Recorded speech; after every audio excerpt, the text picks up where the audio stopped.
Tonight on Scariest Places on Earth.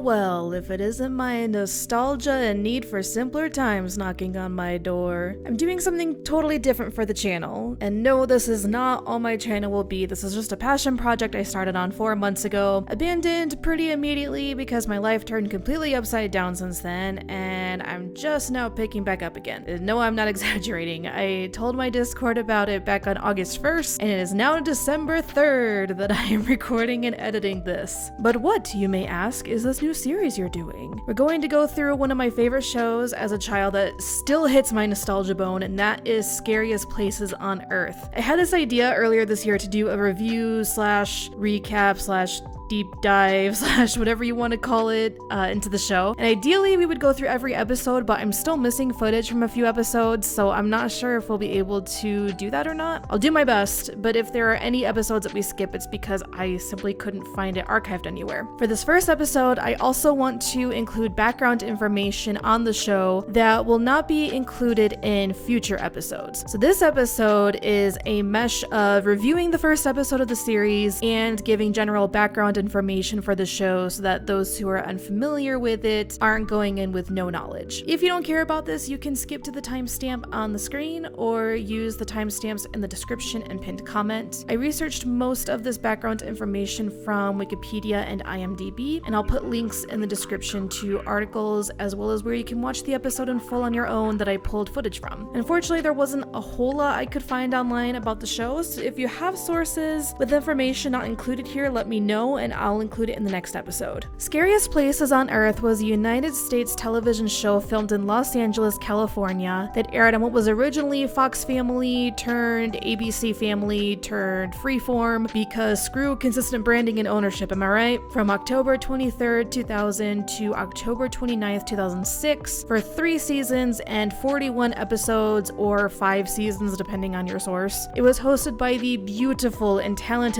Blair, whom we stan on this channel for her part in the television series S Club 7 in LA and the subsequent television movie S Club 7 Artistic Differences as Joni Witherspoon. And she was also in this movie called The Exorcist, and her breakout role as Reagan at only 14 years old in 1973, but who cares, S Club 7! Blair is a believer in the paranormal and told Larry King in a 2001 interview, quote, "When we were kids, we used to tell ghost stories, but as we've gotten older, I have friends who are scientific researchers and I ask them questions. My mother has passed on. I choose to think she is in a wonderful other place that we all will go. But I think that some people are trapped here. Well, these are the places that people have talked about for years and years that they go in, and you physically feel something is wrong. Some people do see things, whether it's in a mind, we don't know," unquote. I know what you're thinking, but Pam, that creepy voice on the title card sounds nothing like Linda Blair's smooth dulcet mezzo tones, and you would be right. The narrator for Scariest Places on Earth is the iconic Zelda Rubenstein, who is known for being only 4 feet 3 inches tall and having a unique, raspy, polarizing voice. She starred in a little movie trilogy called Poltergeist as Tangina Barons.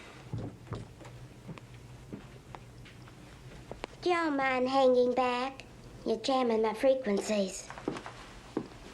She passed away in 2010 at the age of 76 after suffering a heart attack which caused complications in her kidney and lungs. Rubenstein did so much with her popularity to try to help other people, like being an advocate for the rights of little people and raising AIDS awareness when it was still taboo, and she just didn't care that it kind of tanked her acting career for a while because she wanted to help other people. I recommend you read the articles on her to learn more because she was pretty rad. With a host and a narrator, we're missing the third crucial piece in a show like this, and that is the expert or on-site correspondent. Elen Robson is easily my favorite part of the series. He just looks like someone who would be into the paranormal with the way he dresses and speaks. You'll see as we go through this series that he does a great job of relaying information in a way that's spooky and intriguing. Robson began as a talk show host in 1976, winning a New York Radio Award for Best Radio Personality for his now ended radio show Ellen Robson's 9 Night Owls in 2019. Robson has appeared on several television shows as an expert on the paranormal and has written and published 5 books. He claims that in November 2000 he received a master's degree in exorcism and spiritualism at Birkbeck University of London, but I guess there isn't any official documentation proving this that's been uncovered, so take that with a grain of salt. Reruns of the show aired on Sci-Fi and the now defunct horror and suspense themed NBC Universal cable channel Chiller. You guys remember Chiller? That was such a great channel to catch shows like this you couldn't really find anywhere else. What a loss. Pour one out in the comments for Chiller. As with any other show, Scariest Places on Earth has its set of controversies. The main controversy with the show was that it was accused of fabricating some of the aired events. According to the documentary crew for a film on the Villisca axe murders, the segment which profiled the murder site, which is the Josiah B. and Sarah Moore house, contained numerous falsities. Among the allegations were that it featured a fake newspaper reproduction, photos of an unknown family presented as the murder victims, and an actress posing as a town resident. Additionally, the Devil Hunters crew featured in the segment on the Jersey Devil claimed that the segment, which ran 13 minutes in length, had been edited from 2 days worth of footage, and that numerous details were sensationalized and or added in post-production. I bring this up to make clear that I don't think anyone believes there aren't parts that are fabricated or at least manipulated or given artistic license to make it a better show. It shouldn't be taken super seriously. It's meant to be fun, give you a spook, and get you interested in different areas of the world and learning history. In fact, I credit this show as being one of the reasons I love history so much and got a degree in it. It got me interested in learning about the past. The last thing I want to discuss before diving into the first episode of the series is the show's basic setup. Every episode follows the same format. We get a cheesy intro but with great music. Linda Blair welcomes us to the show and gives a generic opening to tease us for what is to come in that episode. Keep her absolutely slaying in the late 90s, early 2000s goth aesthetic that she makes still look attractive 22 years later. To keep up the pacing, it features a short vignette about a group of people going to check out an allegedly haunted location that takes up a much smaller portion of the episode than the meat, which is sending a wholesome nuclear family to a super duper haunted place somewhere in the US or Europe, because those are the only 2 places on Earth that are scary, I guess. The family works together to make it through one night in the haunted place. The show makes it seem like they're trying to accomplish something, but they're not really. It's still fun anyway.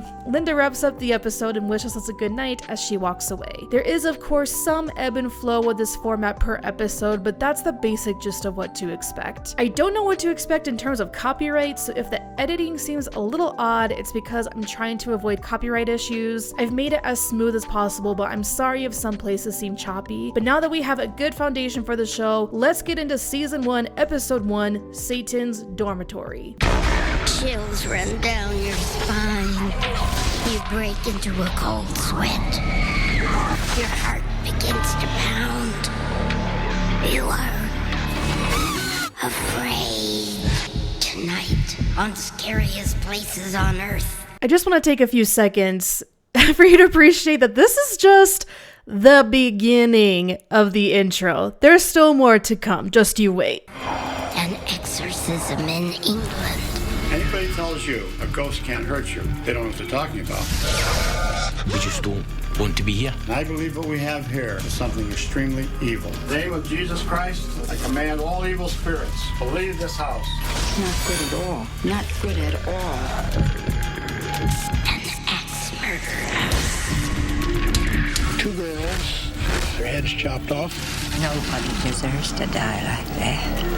It's knowing what happened, knowing what was in there. And when you go in and you sit in the dark, you can feel it. The dormitory of death. The student committed suicide under strange circumstances. All this strange stuff started happening. I decided not to stay in my room anymore. There was something up there. The horror movie waiting to happen. She's standing right here. And this family dares to spend the night in the world's most haunted castle. My name is David Olson. Kind of a show-me kind of guy. Kim Olson. I like adventure. If I have to protect her, I will. Let's go. Katie Egger. I wake up every morning scared. This is gonna be so cool.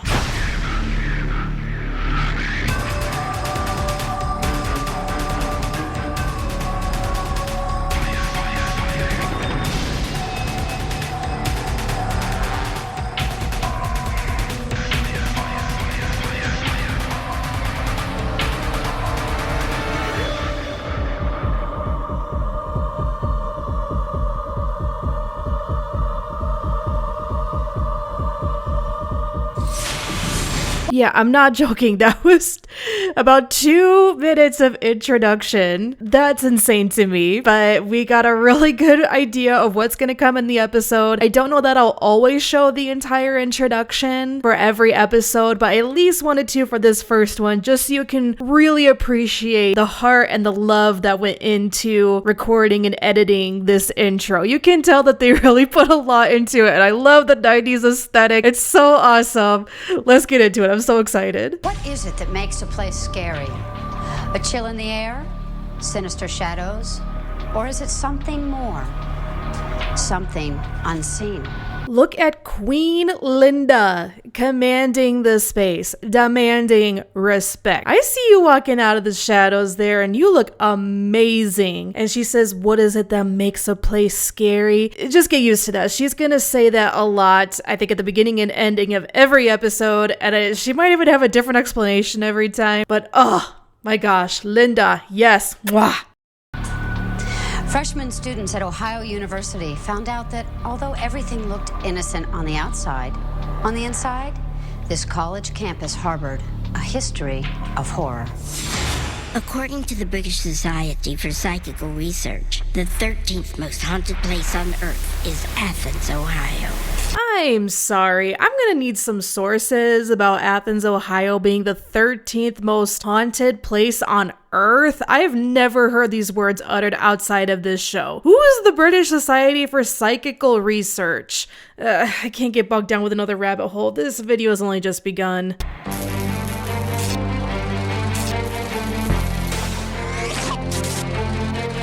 I think it's the combination of things here in Athens. You have strange things, ghosts, poltergeist activity. The room with the 666. Wait a minute, let me figure this out.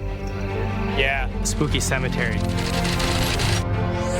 You throw in a crying angel, a haunted mental health center, residence halls that have ghostly inhabitants walking the halls at night, and you end up with a pretty spooky but pretty special place. I can't name one person I know on campus, and I've know quite a few people that haven't had some experience or know someone that's had an experience. Once again, I am in love with the music. It is so good.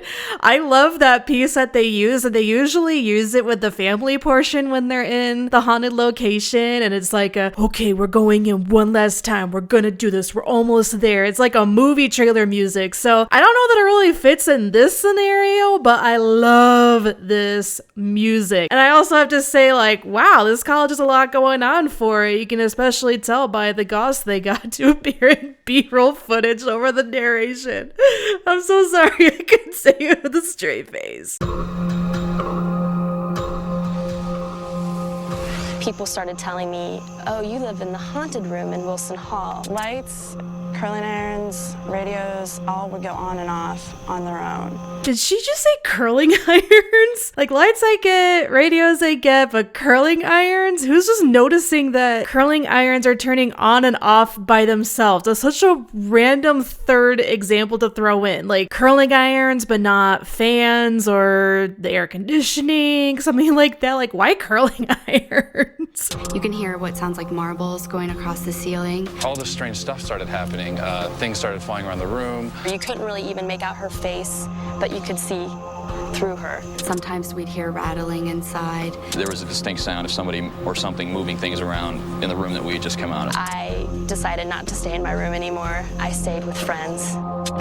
I've met a couple people that have felt very uncomfortable here from the start and said that they will never ever set foot in Athens, Ohio again. Imagine swearing off an entire city because you had one experience that you think might have been paranormal, but you're not really sure. But just to be safe, better avoid the city altogether, am I right?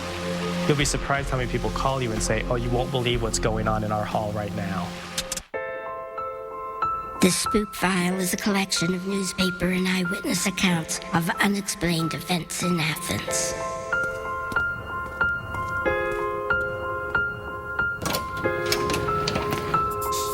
The Spook File is the most heavily used item in our department.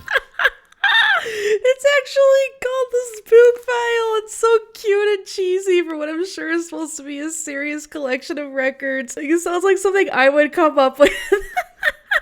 It's even in quotation marks. It's so funny. What is this? Goosebumps? Yes, there are all kinds of unusual events and unexplained events that may be paranormal, and there are certainly a lot of unexplained events that never end up with any resolution. Documents in the spook file reveal a disturbing link between 5 local cemeteries and the town of Athens. When these 5 cemeteries are connected, they form a pentagram around the city of Athens, with the center of this being at the very center of campus.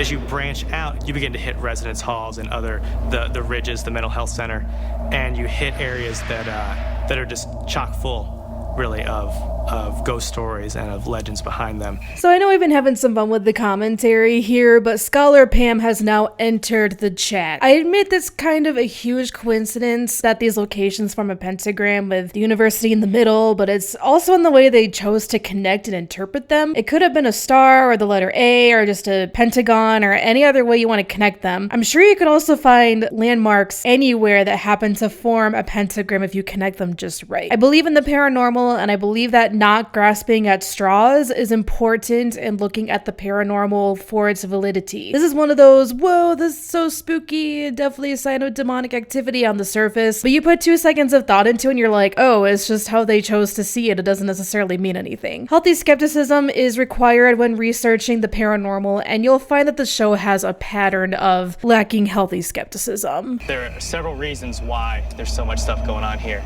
and I'm going to explain a few of them. I decided to take people out into where it actually happens. Sometimes we see some stuff that we really just can't explain away. In 1873, the Athens Lunatic Asylum opened its doors. The Ridges at night is I think a horror movie waiting to happen. Part of me is really excited to go into the Ridges because it's an opportunity that not a lot of people have. To be able to get in there and explore and see what we can find, and there's so many legends. Originally, when it opened its doors, it was a big sign over the wrought iron facade was the Lunatic Asylum. Now, of course, it has this new name, the Ridges, to help describe, perhaps, its geographic look, a structure of 18 million bricks. And there on the top of this hill are these Victorian, beautiful but very spooky, very unsettling buildings. When you imagine what a 19th century mental hospital would have looked like, this is it. There are some of the rooms you can look through and still see shackles on the wall where the inmates were shackled. I am such a sucker for Victorian architecture. I think it is just so beautiful. Love looking at it and learning about it. I just wish I could go inside them more. I grew up around a lot of Victorian homes, and I don't experience this with every Victorian or old building or house, but there are a lot that I go into and it just feels weird. It's almost like I can feel the history of what happened there. Like it's heavy on me. And I know a lot of people in my family are a little bit sensitive to that kind of thing. So I don't know. I just thought I would mention it since they were bringing up Victorian architecture. I'm really curious if anybody else watching this ever experiences that when going into an old structure. Do you just feel like something's off, or I don't know? Tell me about it. I'd love to hear those stories. Okay, now you're in the basement of Building 18. Everything's connected by either the basements or tunnels, which you see the tunnel going through down at the end of it there. Rick Dickerson, what a name. This guy was definitely never teased or bullied growing up. Oh, look at this. New patients, records 1943, 1945, 46, 48. The asylum was a regular stop for a physician who conducted extreme medical procedures. He was known as Dr. Lobotomy. He would travel around the country in a station wagon and his little tools, his ice picks. And this guy could do up to 20 lobotomies a day because it would only take 30, 40 seconds to run that ice pick through somebody's temple and spin it around a little bit and destroy their frontal lobes. And then off he'd go. Did nobody think that lobotomies were just a terrible idea? Like, not a single person? I am gobsmacked.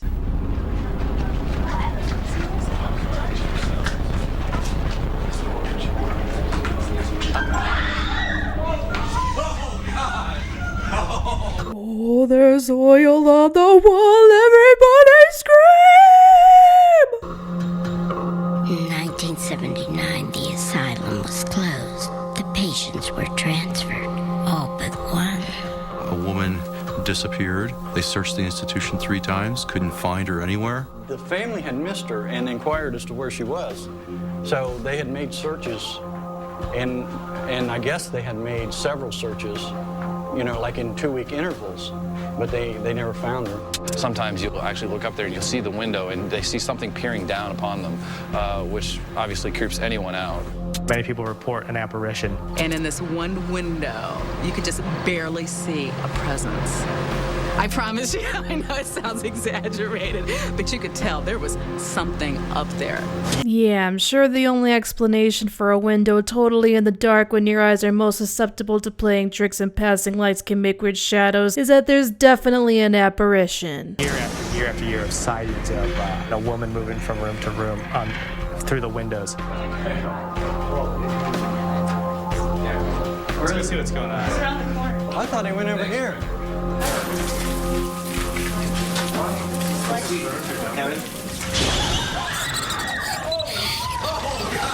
Bats are not fun. When the missing woman's body was eventually found, it had left a bizarre imprint. And she come over, possibly, to look out the window.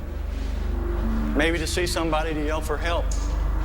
But she took her clothes off and folded them real neatly and stacked them in the window. And then she laid down here. You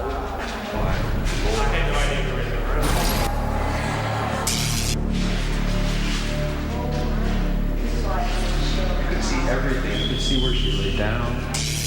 It feels funny, like I got chills when I walked in here. Really? You'll see that I brightened this here because I want you to look at this sly fox here with a smile on her face as she snuggles up to a hot guy. What a diabolical long play for a date that would be. Suggest going to a haunted location and be like, I'm so scared, hold me. This is queen-ish right here. In 1981, a student who touched the stain claimed the dead woman's spirit followed her back to her dorm room. One night she was asleep.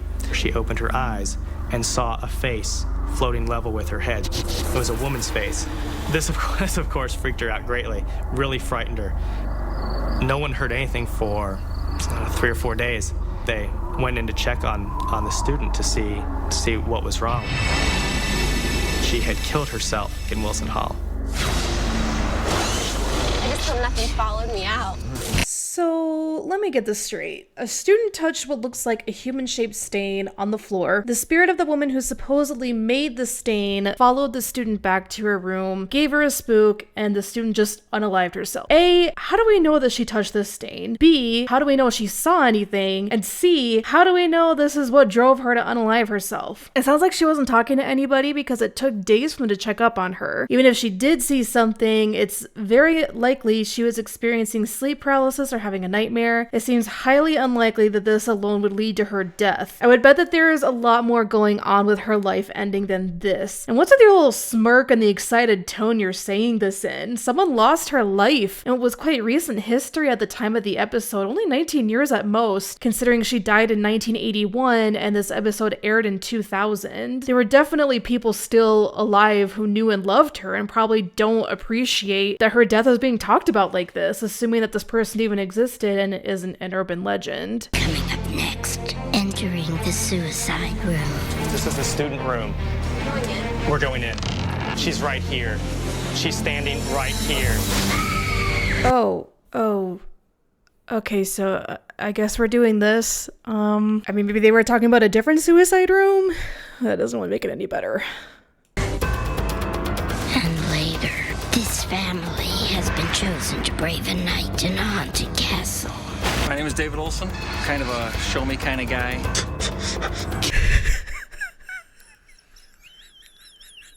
They did him so dirty. Oh my gosh, I think we might have to watch it again. Hold on. My name is David Olson, kind of a show-me kind of guy.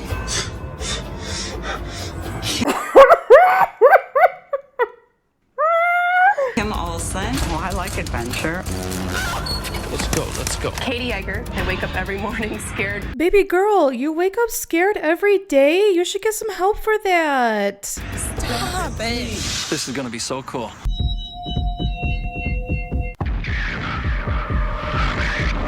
Just a heads up that I'm skipping past the next minute or so of the episode because it's all just a recap of what we've already watched. So if you were watching along with me and you're like, what the heck, this is off, that's why. Okay, thanks, bye, but not really, I'll be back. In 1981, a resident committed suicide after claiming to be haunted by a woman who died in the Athens lunatic asylum. A student on the 4th floor committed suicide under strange circumstances, and ever since then, it has really held the reputation as the most haunted place on campus. Just do me a favor, and everybody just sort of crouch down and get a good hold of this grass, feel the ground. The ground you're feeling right now is Indian burial ground, sacred ground to Native Americans. So this has been a holy grave site for centuries. If you guys are ready, we'll go ahead and start heading into Wilson and see what we can come up with, see what we can find. Let's do it. You guys set? All right. Why is everybody's go-to for a place being haunted that it's, I'm not going to say an Indian burial ground, it's a Native American burial ground. It just makes me think like, this baby can hold so many burial grounds. And also all I could think you could do was they're touching grass before it was cool. So iconic. Most people never get the chance to see what you guys are about to see. What we're going to do is, again, we're right here at the gateway to Wilson. The most haunted room on campus is just 4 flights of stairs straight up. Bar none, telling me that I have to walk 4 flights of stairs is easily the scariest thing you could tell me on a ghost hunt. All right, let's head on up.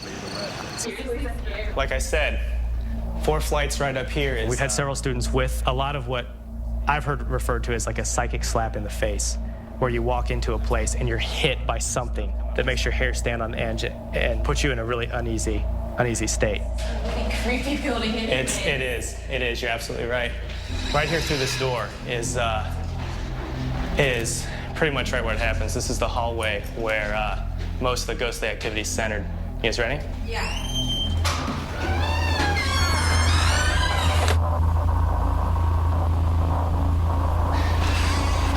Like I said, we've looked out. I've got the key. I got the key from the university to open the door here. Come on up here, and I'll show you guys something on the door, and then we'll fill you in on the story a little bit more. Look, she's doing it too. She's doing the whole side. Oh, Mimi, I'm so scared on my hand. This is the door where people say that sometimes you can see an outline of a demonic face take place. It's in the wood grain. Let's see if we can see it. It's a little... Yeah, right here. See the eyes? Did you see it, Amy? Did you see it? Did you see it? Horns right here. The eyes. It's right there. Right there. Bruh, you cannot be serious about this door. It is wood. Wood grain makes weird shapes all the time that make our eyes see what is not there because our brains look for patterns and familiarity. Come on, this is a real stretch even for you, buddy. Here's the story. There was a student. She was into practicing the black arts, whether it was some sort of perverted witchcraft or demonic worship, we don't know. But very soon after she moved in, people on the floor began witnessing very strange phenomena. At night, they would hear chanting coming from within the room, chanting and strange guttural growling sounds. Books would fall off of bookshelves, brushes would fly across the room, doors would slam themselves shut with no wind. Following that point, that night of terror where no one could sleep, they didn't hear from her again. 3 or 4 days later, the RA, the resident assistant, became concerned and keyed into the room to find that she had committed suicide. But before she had done that, she had smeared symbols and words all over the walls in her own blood. After that, the university cleaned up the room, and the students, new students moved in the next year. But sure enough, they weren't in the room but a few days when things began to move. Doors would slam, drawers would open and shut, and right there on the wall, that red blood began to seep through coat after coat of paint. And that happened no matter how many times they painted it over. Eventually, no one would live in the room. So it was turned into a boiler room that we're going to see. We're going in, okay? We're gonna go on in. I feel like I'm missing some of the story here. Is this supposed to be the same student that they mentioned before who saw the spirit's apparition and then she unalived herself? Like, is it that same person or is it somebody different? And if it is somebody different, what are the odds that the school had 2 different unalivings in such really weird, bizarre circumstances? Okay. Come on in. Come on in.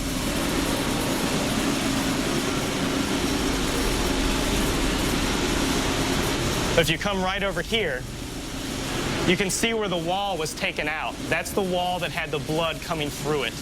The university, the only way to stop it was to completely destroy the, another door slam. The only way to do it was to completely take out the wall. It was the only way to stop that from coming through.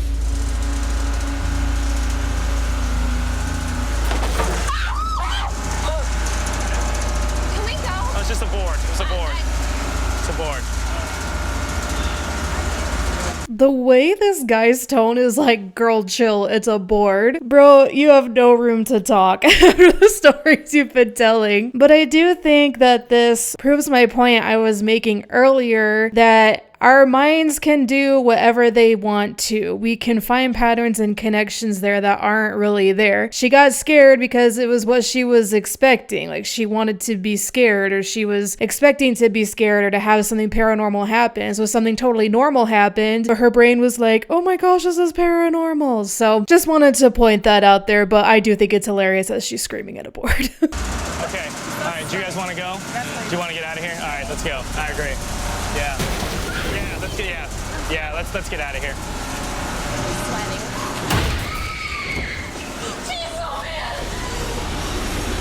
What happened? There was a knock on the door. Yes, on that one. Like a Oh my jingling, God. like Oh my that. God, I'm breathing so hard right now. She's right here. She's standing right here. The absolute audacity of this person to say, she's standing right here, it's her, she's right there. I cannot. You're in a boiler room that's going to be making all kinds of noises and rattling things and moving things, as we've already seen. And even if it was paranormal, beyond a doubt, you don't know what it is. You don't know where they actually are, or what they're doing, or what they want. I'm at a loss. Got some serious chills. I just want to go. All right. Outside. Okay. All right. Let's get the door open and get out of here. Let's get the door open. No. Stop, Joe. No. We need to go. We need to go out this way. We need to go out here. That was not a jingle. That was a. That was a push. I didn't hear it. I was still in the back. That was a. I can't. I'm sweating so. Yeah, my heart is racing. That's the room. Well, that's the room at the end of the hall right there. You know, you hear stories about stuff that, you know, this room's creepy or whatever, and you show up and it's a room, but that was. It's got something to it. No, yeah, that was definitely one of the most chilling places I think I've ever been. Coming up next, can this family survive England's most haunted castle? Let's go. They say that this is the place where God chose to look the other way.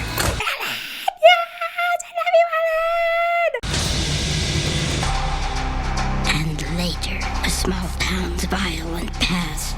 2 girls, their heads chopped off, his face was just scooped out, and everything was gone. Nobody deserves to die like that.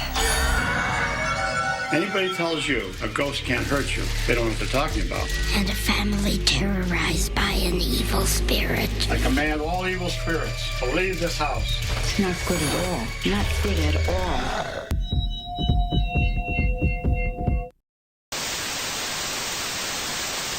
Hey everyone. I just wanted to interrupt here to address an elephant in the room. That at the beginning of the video, I think I said it was December 3rd when I was finally editing all of this, etc. And I did the whole about first half of this video, so like the first almost 35 minutes on December 3rd. And I unfortunately was not really able to pick it up again after that. I had a very sudden death in the family that took me away, and also a wedding in the family, and things have just been really crazy in my personal life, and I wasn't doing too well mentally and emotionally. So it is now February 5th that I'm doing the rest of this, and I promise I will get this video up this month. I really want you guys to see it and enjoy it. I've been working so hard on it, so I don't want to scrap it. So I just wanted to address this before we continued on. Thank you for your patience. Let's go on with the show. In the hills of Northumbria, England, stands a centuries-old fortress, an oppressive stronghold haunted by a history of torture and bloodshed, and aptly named Chillingham Castle. Would you and your family be able to spend the night in such a forsaken location? With my allergies to dust, absolutely not. After a nationwide search, one American family said they have what it takes to survive one of the scariest places on Earth. Chillingham Castle, Northumbria, England.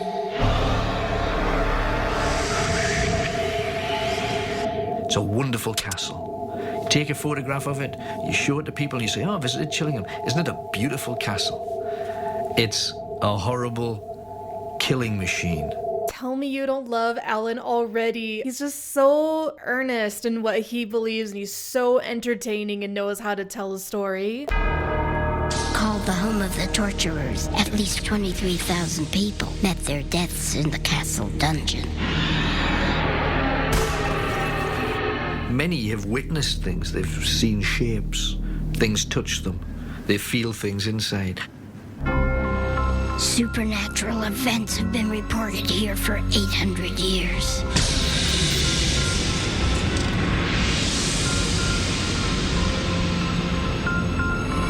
Yeah, I can't lie. I'd really love to visit this place. It looks so cool.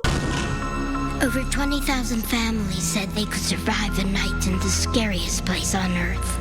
This is like one of the top 100 things I want to do before I die. If I was in a haunted mansion, castle, wherever. There has to be something that people are seeing. The Olson family of Genoa, Illinois became the chosen ones. I'm mother to him. This is my son. Okay. That's his wife, which is my daughter-in-law. Another daughter-in-law. My husband. I've watched this episode so many times, and yet right now, as I was recording/editing, I noticed something for the first time, and that is the dates on the audition tapes. So the first one was August 12th, and then August 16th, and then August 15th, and then finally the Olson family, who's actually chosen and in the episode, their audition tape was August 21st of 2000. And this first episode aired October 23rd of 2000, which means that between the audition tape and when the episode aired, it was only 2 months. So either the dates are fooling us or they really cranked this out super fast. Assuming that the dates are correct and they cranked this out super fast, this is actually better quality than what I think people give it credit for, because that's a very fast turnaround. This family's night in Chillingham would become their worst nightmare.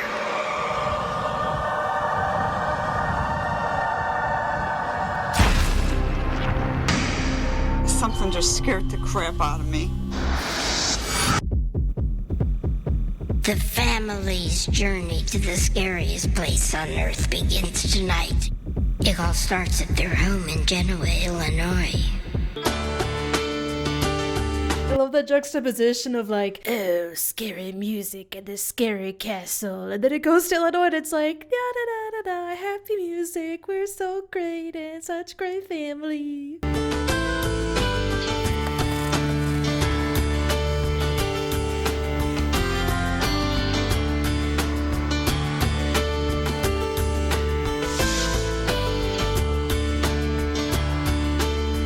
My name is Kim Olson, and I'm a medical assistant for 2 OB-GYN doctors. My name is David Olson, and I'm a firefighter and paramedic. I'm Katie Egger. I work for my dad, who's a State Farm agent in Chicago. My name's Jared Egger, and I've been a salesman here for about a year. I'm Kelly Egger, and my profession is a student.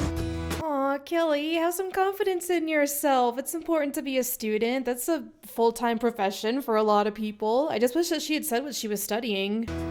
Wow, this might be it. This might be exciting, scary. It's like, oh, this is going to be so cool. So I finally, out of all my kids, I conned 3 of them into it. I said, oh, sure, I'd do it. But I never thought that we'd come to this. I feel bad. It kind of sounds like Katie didn't want to do this, and she was conned into it, which is Kim's own word. I guess it just goes to show, don't agree to things that you're not really on board with. Sorry, Katie. We get a phone call. They want us. All of a sudden, they're like starting to backpedal. It's like, oh my God, what has she got us into? And I'm like, well, I don't know. So there's no turning back now. I'd upset a lot of people if I said no, and there's no way I'll do that. I'm kind of scared too, because I keep hearing more and more things about how it's really scary, and I'm like, oh no. Kind of a show me kind of guy. If there's something there, I'd be willing to accept it, more so if I was actually shown that there was something there. There's something out there. I would definitely say my mom's the bravest. Oh, I like adventure. Probably a little too much. She always gets scared, and she's like, ooh. She wants to be scared, and it's exciting to her, so I'm sure she'll be just thrilled to death. The bravest, I would have to say, is David. I'd say it would be me, but it probably depends upon what we get into. I think I'm braver than he is. I'm a fireman. I gotta be brave. Bro, they hate David. They pulled this on him again. No way. And they're all scared. But probably if I had to name one of them, I think I'd go with Kate. Scared. I wake up every morning scared, more scared than I was the day before. Oh, so that's what she was talking about. She was talking specifically about this. Here I am thinking she's just saying that she wakes up more scared every day in her general life. And I was like, that's not normal. Please get help. Katie's already afraid and she hasn't left yet. They're having a going away party for us, but hoping that we're coming back. Jared's like, don't even talk about it. I get scared just thinking of it. If I was scared, I would put her in front of me and kind of hold her and hide. And then if there's a noise, he'll turn me towards the noise. And then there's noise over here and he'll turn me this way. If I have to protect her, I will. Let's go. My guy, there is no way that you would protect her after what you and your own wife just said. Fear more than anything is the unknown. It's just overwhelms you and you really don't know why. It gets everything in your body going.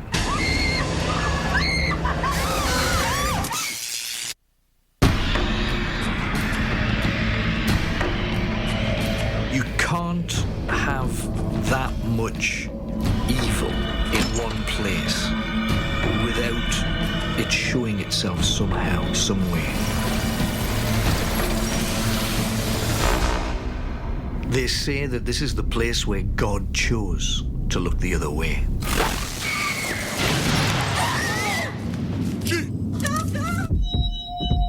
Coming up, the Olsons get closer to their night of terror.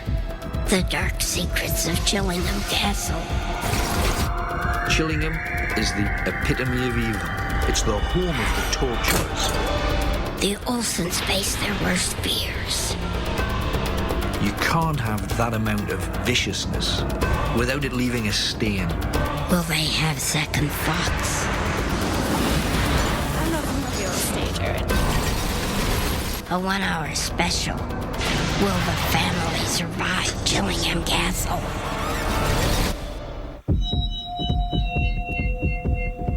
Okay, so the dates on the audition tapes are making a little bit more sense to me now. You can see that they pulled footage already from when they were at Chillingham Castle, so they definitely filmed it already, but they decided to do it over multiple episodes until they get to the 1 hour special, probably to give them more time to get all of the proper editing done. Home, generally thought to be the one place in the world we feel most protected and secure.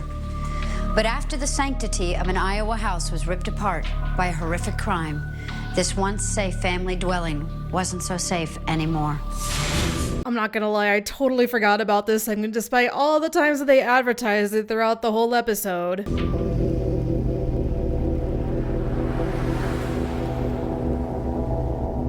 Villisca, Iowa. The people in Iowa are good people.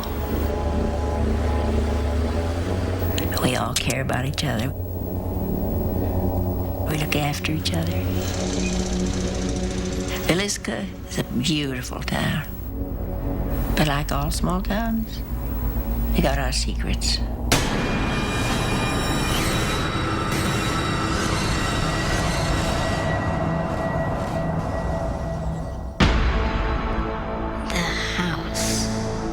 What happened that night in that house?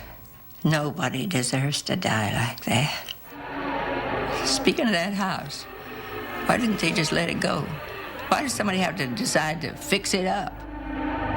Okay, so this was one of the stories that I talked about at the beginning of the video regarding controversies about the show, and people were saying that a lot of this was faked, that the woman's an actress. Was like, yeah, Thelma Barnes, I don't believe for a second you were a resident. You are definitely an actor, so let's just get that out of the way. But I did just want to remind everybody that there were things about this that, I don't know if you could say they've been disproven, quote unquote, but claims made about how they used a fake family in the pictures and whatnot. So just take this for entertainment value and go ahead and do your own research if you'd like to learn more. In 1994, Darwin Linn bought the house and began restoring it. After I started working on the house, I did have people have experiences in the house. The pantry seems to have, I don't know what it is. There's a force or something there that creates a real cold. The hair stands up on their arms. Oh, I'd never been in the house at night by myself. And I've never had any desire to stay in the house. There's something there. Sir, why are you buying a house you don't even want to be in? Surely you knew the history. Paranormal investigator Dave Christensen examined the house. We've noticed that a lot of times when people move into old houses and start restoring them or remodeling them, a lot of times it awakens a spirit. Is this guy a pilgrim? Why is the lighting so bad? I do like his hat though. The first reaction downstairs was fairly normal, just a regular house. The living room and the kitchen were normal.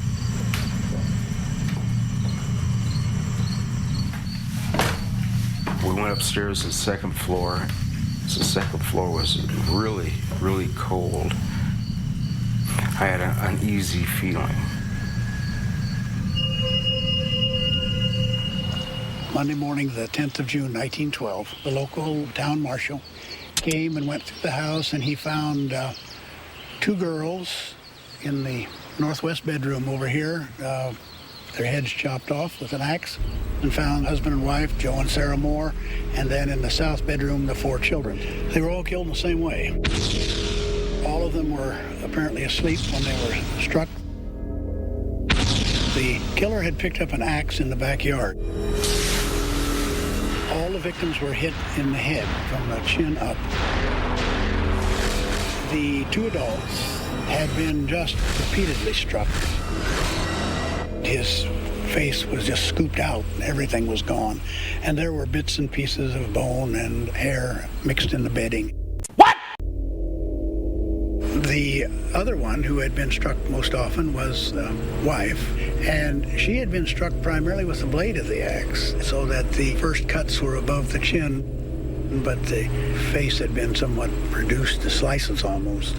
Some people were crying, some were just quiet, like in shock, I guess. Seemed like they were all scared to death, because it made no sense. Could have been them.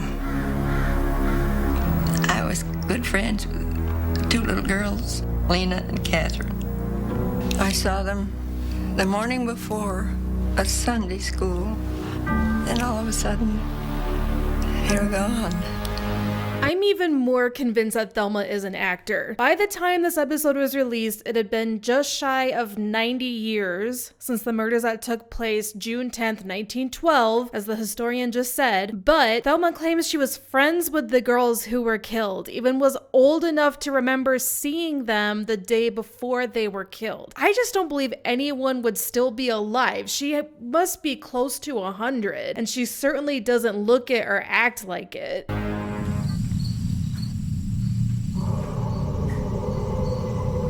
It's knowing what happened, knowing what was in there.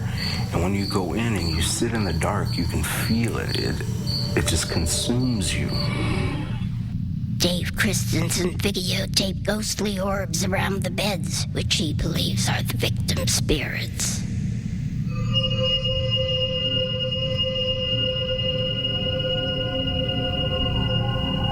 Lena? An orb, sometimes you can see them, most of the time you can't. Some of them are blue, some are red, some are orange, different colors of light. Why they're that way, I don't know.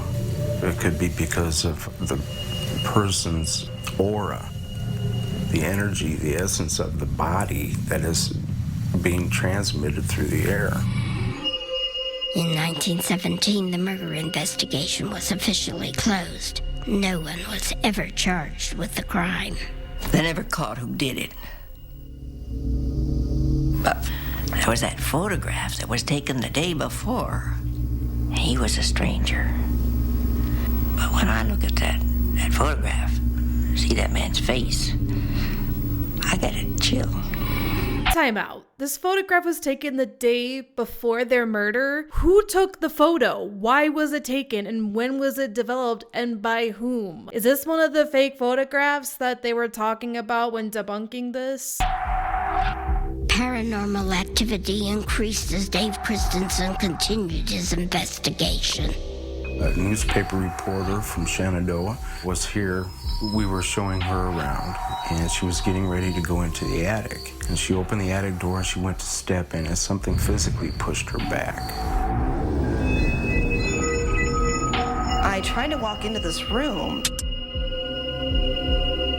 and I just couldn't do it. I felt like there was some kind of invisible wall in my way, blocking me from entering that room. I don't know if it was emotional or what it was, or just fear, but I just felt like I couldn't go into this room.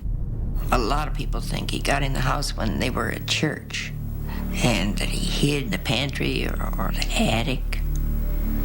But one thing was sure, he was there, waiting for them to fall asleep. One of the first evenings we were here up in the attic, kind of a creepy, eerie feeling for a good 45 minutes to an hour. It felt like something passed by me. And right after it did, it went bolting past Dave and down the stairway. And it just felt like just an ice cold breeze going through the whole house. I've always been spooked by that house, especially after the restoration. It's just a feeling. Some in Villisca believe the restoration of the house stirred up more than the victim's spirits. They believe the spirit of the killer has also returned. Is that a thing? Does the spirit of a killer just randomly return to the site of a murder? When you're in there and he's in there and he's around you, you can feel him. You can hear him moving around. You can start feeling the energy build. You can start feeling your heart beat faster. Start getting more nervous, more anxious. You start wanting just to get out. Villisca lost its innocence that night in 1912.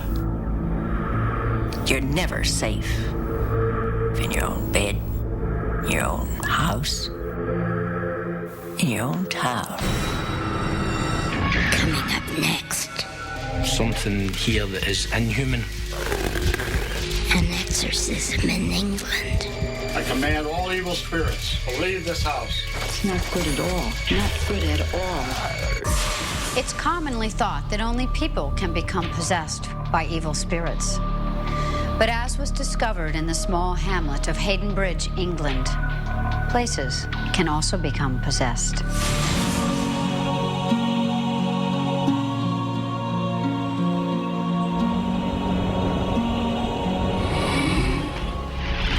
In 1991, the village of Haydenbridge, England was shaken by a terrifying event.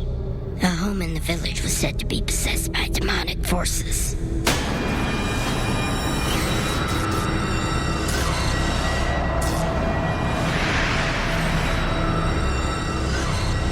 An exorcism was believed to have driven the evil spirit from the home.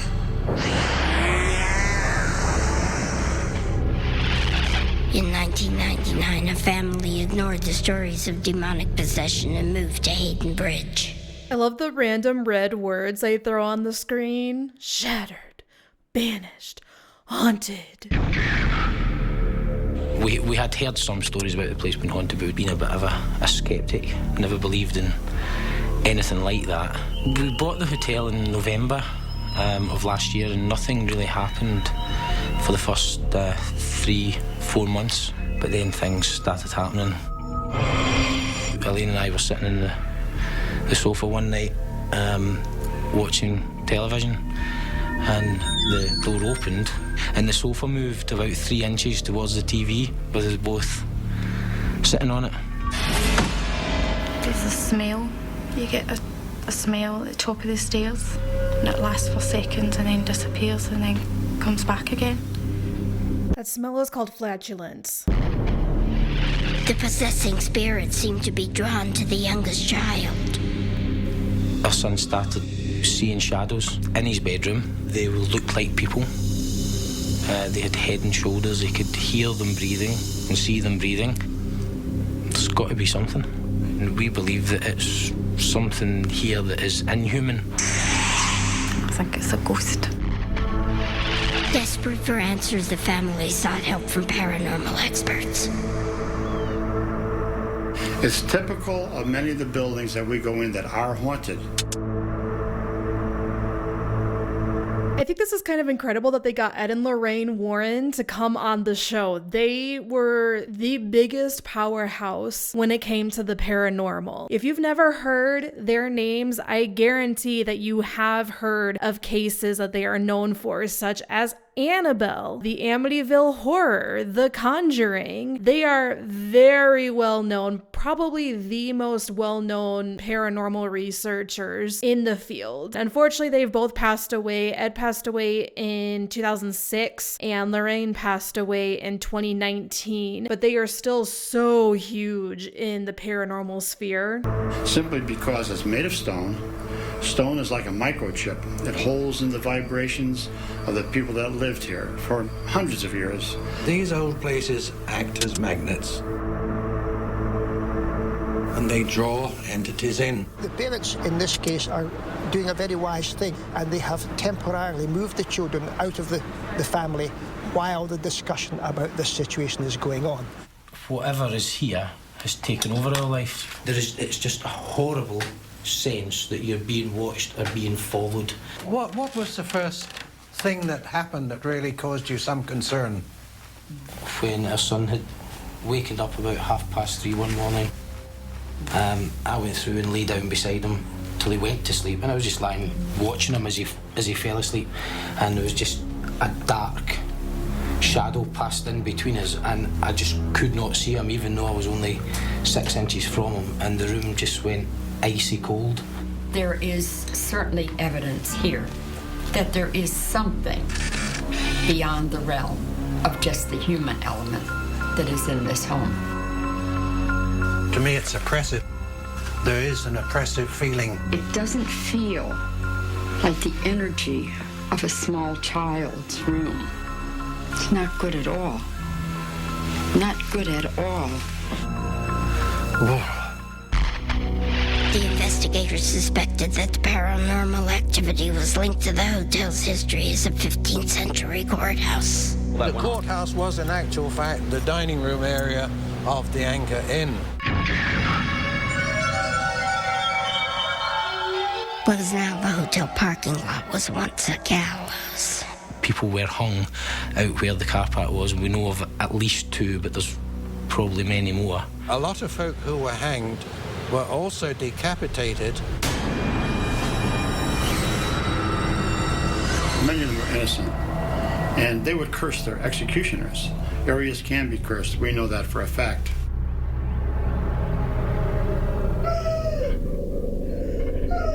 I can tell that this dog is disturbed.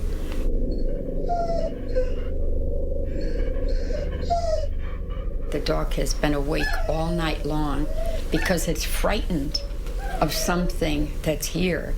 Animals have a very high degree of sensitivity, and it is visible to him. He can feel it, he can sense it, it's making him terribly uneasy. Okay, then get the dog out. Stop torturing him. That night in the hotel, the Warrens encountered what they believe was the demonic spirit.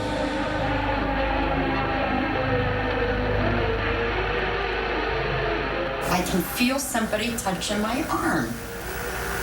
And it's pushing right against the covers. Right now, it's pushing right against the covers. Is it still pushing? No, I don't feel it as much right now at all. 3 o'clock is very important to us. That's the devil's hour. Anything that comes in threes is an insult to the Trinity. Anybody tells you a ghost can't hurt you, they don't know what they're talking about. And I believe what we have here is something extremely evil. And the only way you can get rid of that is through what we call the rites of exorcism. I want it to be known that I am not an exorcist. I've had to do this in emergencies. I consider this an emergency. I'm not an exorcist, but I'll do an exorcism. Don't you need proper authority for that? Isn't that like marrying a couple and you don't actually have the authority to do so? What in the flat earth was that growl? And what is this effect they're doing of like her reflection coming up from the shadows beside her? Holy Mary, Mother of God, pray for us sinners, now and at the hour of our death. Amen. I command you, every unclean spirit, in the name of the Father, and the Son, and the Holy Spirit, that you come out and depart from this family, from this home. In the name of Jesus Christ, bless you. In the name of the saints, bless you. Command all evil spirits to leave this dwelling, to leave this family in peace. In the name of Jesus Christ, and the blood of Christ, the martyrs and the saints, command all evil spirits to leave this house, to leave this family in peace. Minister Charles Morton attempted to contact benign spirits to aid in the exorcism. Now, once you link, you'll find that the energy level will start to rise. Dear Father, once again, we make supplication on behalf of a family who have suffered disturbance and upset. And so we say, to God our praise, Amen. Amen.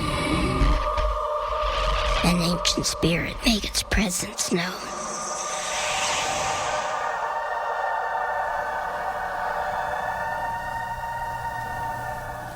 Greetings, brothers. This is White Cloud, and I give my blessing to all those who work in the name of the Almighty. We give you thanks for your wish to bring that sweet harmony and balance back into this family. Moments later, another spirit came forward. This is Jeremy. Thank you all, and take our love and blessing as we join with you in asking to restore the love and harmony for the family.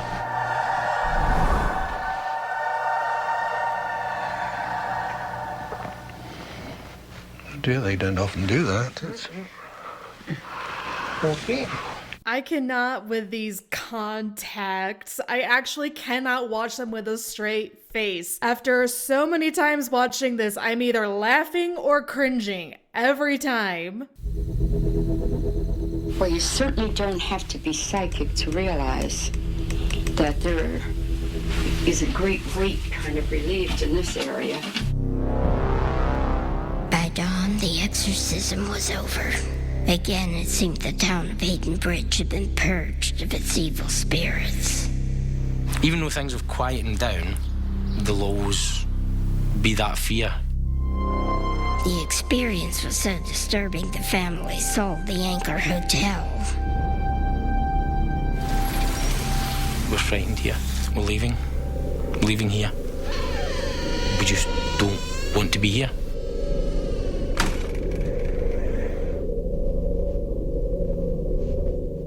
Coming up on Scariest Places on Earth. There's definitely a God, and there's definitely a devil. Confronting the angry demons. Show me a sign that you are here. Sign that you are here. Stalking a legendary creature. Did you hear something? Trapped under the streets of Paris. And the Olson family's dark destination. Evil does live amongst us. And if people do evil things when they're alive, they're going to stop when they're dead. So, what is it that makes a place scary? Most often, it isn't what we can see, but what we cannot see, the unknown. That's what you'll find in the Scariest Places on Earth. I'm Linda Blair. Good night.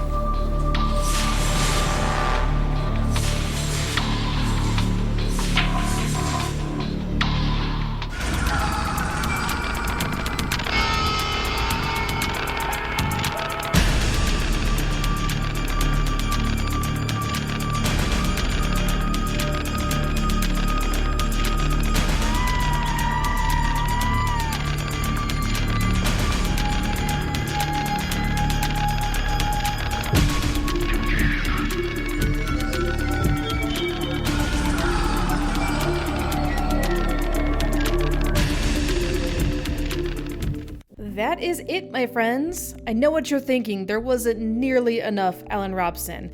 I agree. Fortunately, he's in every episode or close to it, and in the specials of the families at the haunted locations, he plays a more prominent role. But this isn't all for the video. I'm a sucker for a good Where Are They Now, so whenever possible, I will be including this at the end of every episode. I'm not going to cover the Olson family in this episode because their story has only just begun, but I will review what I could find about the people covered just in this episode. I will address everyone by order of appearance and only those whom we were given the names of because I have no idea how to figure out anyone else. Jim Michnowicz. Prior to his appearance on Scariest Places on Earth, Jim earned a BSED in Spanish in 1996 at Ohio University, followed by an MA in Spanish in 1998. Jim went on to become a notable alumni at Ohio University. He received his PhD in Hispanic Linguistics at Penn State University in 2006 and is a professor at North Carolina State University. As of 2019, he serves as the Director of Graduate Programs in the Department of Foreign Languages and Literatures. You can find a ton of articles and resources listing all of his papers and research. I think it's really neat that he studied with academia, and he seems to be happy and doing really well for himself, which is great. Doug McCabe. I found one article from 2020 from Ohio University called 50 Years Later, Bobcat Solidarity is Still Alive, in which McCabe is quoted discussing the protests of the Vietnam War and how the protests at Kent State University resulted in 4 students being shot and killed by the Ohio National Guard, specifically Ohio University's response to it. It's actually a pretty good read, so you should check it out. McCabe was present at the time of the event, which led him to being quoted in this article. I also found references to projects McCabe helped with at Ohio University to help protect history, which I'm always a fan of. He has helped with discovering burials of veterans from the 1800s to 1900s to help people find their ancestors. The most recent reference I could find to McCabe was from this past August in 2022, in which an event was held at which McCabe and others discussed the behind the scenes of a podcast they created called Who Lies Beneath the Asylum, which sounds super cool to me and I'll have to check out. From what I saw, it is available on Apple Podcasts and the NPR podcast directory. Otherwise, it looks like McCabe is retired after decades of service, and I hope that he is enjoying life with his wife in retirement. Rick Dickerson. I did find a page on the Ohio University website about a Richard Dickerson, also known as Dick Dickerson, involved with engineering, who may be the same one. If it is, then all I know about Dickerson is that he graduated with a BSCE in 1980 and worked in pipeline construction and operations management for 35 years. He founded Utility Technologies International in 1994 and is a past president of the American Society of Highway Engineers. Dickerson is a registered professional engineer in Ohio. Again, that is if it's the same Mr. Dickerson. If not, then I just gave you credentials for another person at the same university with the same name and field of work. Thelma Barnes, the fakey fake fakester. I'm sure you'll be shocked to hear I could find nothing on her. I tried searching her name with Villisca, Iowa, and Villisca Axe murders. Though I found many articles talking about the murders, I found absolutely nothing about Thelma Barnes. Case closed.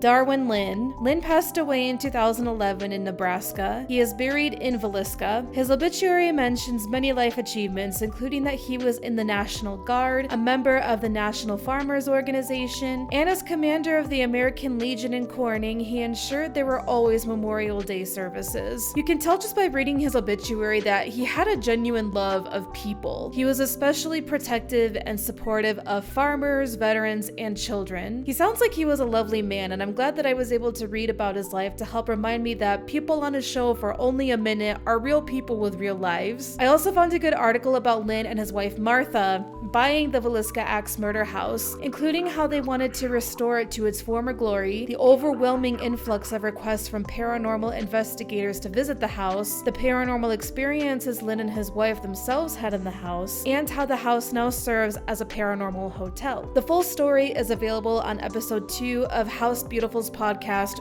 Dark House, if you want to listen to it. Dave Christensen. Sadly, I found absolutely nothing about Dave Christensen. Like, literally nothing. So if any of you happen to know who he is or find anything, let me know and I'll include it in a future episode. Ed Epperly. I surprisingly found a lot about Ed Epperly. In a 2012 article, it is revealed that Epperly at that time had spent 57 years trying to solve the murder at the Villisca house. At the time of the article, he was 76. So that means he spent essentially his entire life trying to solve it. I don't want to spoil the story of how he got into it and what he did over all those decades because it's a neat story and I'd rather you read the article for yourself. Epperly received a doctorate and became a professor of education at Luther College. Epperly was not interested in the gruesomeness and sensationalism of the crime itself, but more in the aftermath and wanting to know who did it and why. Just last year in 2022, Epperly was still talking about the murders and wrote a book called Fiend Incarnate, Villisca Axe Murders of 1912. He really is an expert on this case and not just a throwaway actor that they threw into the show. A link to his book is in the description if any of you want to buy it or see if it's at your local library. Paula Beebe. For being a newspaper reporter or journalist, I found zero references to Paula Beebe anywhere. The closest was a Facebook account I stumbled upon, but it was impossible to tell from that if it was her or not. Like with Dave Christensen, if any of you know her or find any references to her, I will add an update to a future episode. Ellen McGannet and Elaine Burrows. When they did own the inn, Ellen had reached out to Scott Morrow, aka the Fearless Ghost Hunter, to help with the paranormal activity they were experiencing at the inn. Scott was unable to go to England, but he happened to know Ed and Lorraine Warren, who had just been contacted by this new show called Scariest Places on Earth, which was about to start filming episodes. The Warrens convinced the show to cover travel expenses so they could go to the inn and investigate. Funnily, the woman who wrote the article in 2017 about this wrote another article about the same thing in 2021, and she mentioned the same thing I did about the creative editing of the duplicated image of Elaine during the exorcism. Here I thought I was the only one who noticed. Other than all of this, the only update I could find is that they no longer own the inn. Ed and Lorraine Warren. I already geeked about them earlier, so I won't say too much, especially because you could make a multi-episode documentary just on them alone. I recommend searching online for yourself to read up on them. As mentioned earlier, they are legends in the paranormal field. You You cannot have one without the other. There's definitely controversy around their career and the cases they've covered, so if you are interested in learning more, I welcome you to do your own research. Charles Morton. I am so sad I could not find anything on this ham. He really committed to the act of being possessed in his contacts. You gotta respect the hustle. Archer Lewrie. I did not know that Lewrie was well known for his paranormal research and was on several radio and television shows. He wrote more than 20 books and was an astronomy lecturer at Glasgow University. He was known as the Glasgow Ghostbuster and founded the Scottish Society for Psychical Research in 1987. Lewrie passed away in 2012 and is still beloved by his former friends and colleagues. And that is everyone! I hope that you enjoyed this segment of Where Are They Now? It took me hours to research, so I'm very grateful if you watched through it all. I find Where Are They Now interesting, especially obscure cases like this show that no one thinks about, even though these are real people with real lives and stories and experiences. This video is already way too long, so I'm going to wrap it up now with a final and sincere thank you to everyone who clicked on this video and watched it, whether it be only part of it or the whole thing. But let's be real, the people who watch the whole video are the real MVPs, and you get a special thank you. If you made it to the end, tell me that you made it to the end by leaving a comment with timestamps of your favorite parts and why you liked those parts. It will help me when making future videos, and I'm genuinely curious what you liked about the video because this is totally new for me, and I want to make sure that you're enjoying the videos that I enjoy making. It's totally weird and unlike me to ask for comments, but I'm going to this time for those reasons. Have a good night, get lots of sleep, drink your water, and remember to take your medicine. I love you all.